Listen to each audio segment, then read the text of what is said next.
मुख्यमंत्री नवीन पट्टनायक कोविड परिस्थिति संपर्क में समीक्षा करछन्ति। एही अवसर में मुख्यमंत्री कहिथिले जे अमेरिका ठारू आरंभ करी केरल पर्यंत विभिन्न स्थान में कोरोना संक्रमण बढ़िबा चिंताजनक। तेणु एही परिस्थिति रे तृतीय लहर ठारू निरापद रहिबाकु हेले कोविड नियम को कड़ाकड़ी भाव में पालन करबाकु हबो। एथिरे सामान्य अवहेला समस्तଙ୍କ ପାଇଁ विपदर कारण होई पारे बोली मुख्यमंत्री सतर्क करछन्ति। कोविड विरुद्ध में लड़िबा ପାଇଁ सबुठारु शक्तिशाली अस्त्र बोली वर्णना करी मुख्यमंत्री कहिथिले जे यार उपयुक्त पालन समस्तଙ୍କ ପାଇଁ गुरुत्वपूर्ण। पिला माने एपर्यंत टीका नहीं नाहंती, तेणु सेमानଙ୍କ ପାଇଁ अधिक सतर्क रहिबाकु हबो। कोविड नियम पालन रे अवहेला जदि दृष्टि को आसे तेबे अनुष्ठान मुख्य दायी रहिबे बोली मुख्यमंत्री सतर्क कराई देइथिले। प्रशासन एथिपाई स्वतंत्र टीम गठन करी शिक्षानुष्ठान गुड़ी को नियमित भाव में अचानक जांच करने मुख्यमंत्री निर्देश देइथिले।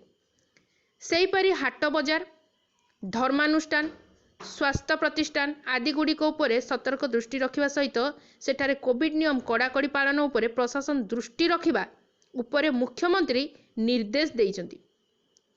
स्वास्थ्यकर्मी, स्कूल जाउथबा पिला, गर्भवती महिला, सरकारी कर्मचारी एवं पुलिस एही हाई रिस्क ग्रुप रो नियमित भाव में टेस्टिंग जारी रखिबा पई मुख्यमंत्री परामर्श देइछन्ति।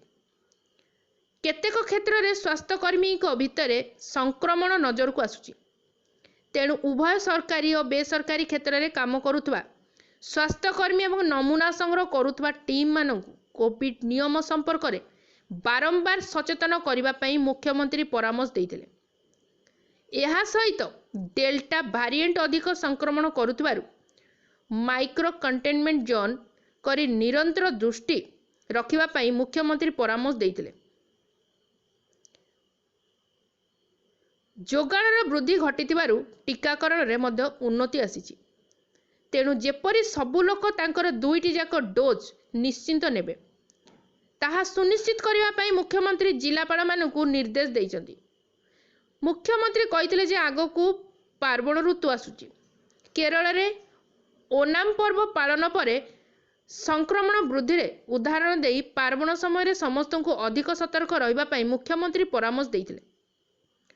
परिस्थितिर गुरुत्व को उपलब्धि करबा पई समस्त को निवेदन करथिले।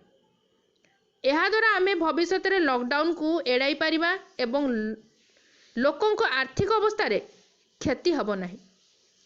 तृतीय लहरी को नियंत्रण करने को गले समस्त को मास्क पिंधिबा, हाथ धोइबा, सामाजिक दूरता रक्षा करबा एवं भीड़ को न जिबा पई अनुरोध करछन्ति मुख्यमंत्री। वर्तमान साधारण लोकों को स्वार्थ को दृष्टि रखी लॉकडाउन कोहल करा जायछि, किंतु तार अर्थ नुहे जे आमे नियम पालन रे ढिला करबा। तेणु जदि आवश्यक पड़े सामूहिक स्वार्थ दृष्टि राज्य सरकार पुणी थरे लॉकडाउन पर बाध्य हेबे बोली मुख्यमंत्री सतर्क करछन्ति।